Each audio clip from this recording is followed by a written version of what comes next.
lot of people associate Bigfoot or Sasquatch with the Pacific Northwest, but in actuality, reports in New York State and Vermont and New England are quite plentiful. In fact, they form a rich history in this region.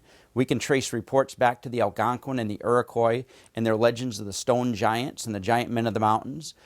In fact, recently the Department of Environmental Conservation issued a statement flatly that Bigfoot does not exist in New York. And this is kind of an omniscient statement, which was kind of puzzling at the time, because when you look at the reports, there are eyewitnesses, there's all sorts of evidence to indicate that there is a possibility of these creatures existing in New York and Vermont, New England, and so forth, and throughout the world. A lot of times, too, you look for broken branches at 6 or 7 feet tall, and that could be an indication that something large had come through. Well, there have been a lot of sightings in the Whitehall region and in upstate New York. We have very serious witnesses, very sincere witnesses, police officers, professional people who've had sightings, and that's kind of an insult to them. Back in 1976, there was a landmark case in which Bigfoot was sighted out on Abear Road, and this is a telephone pole back where that was sighted back in August of '76. And over a 2-day period, there were multiple witnesses, many of which were police officials. And there's a marker on that pole which indicates the approximate height of the creature. So about the 7-foot mark is where the creature was, 7 to 8 feet tall. So we went out on the Abear Road, and it was after midnight. And then Jim, he says, Brian, what the hell is it? What the Christ? Holy shit, I'm getting out of here. Believe it or not, he tore ass out of that field and he headed back towards Whitehall, went by me. I'm out in the field and he went by me and he went back to Whitehall. So I waited another couple of minutes and it sounded like it was boom right there in front of me. Something told me to turn my spotlight on, which I did. And all I can remember seeing was this creature 7.5, 8 foot tall. I guesstimated his weight 400 pounds, his, her weight, whatever.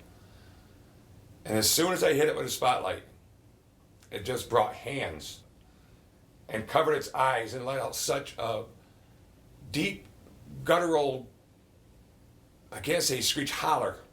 And when they say your life flashes before your eyes, believe you me, it does.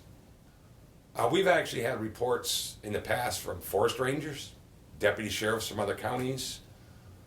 Everybody sees something, but nobody wants to admit what they see.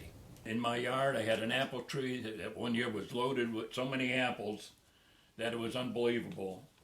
And one day I was going through my yard and I happened to look at the apple tree, and all the apples in one section, like a 5-foot high section, all the apples were devoured. They were completely gone.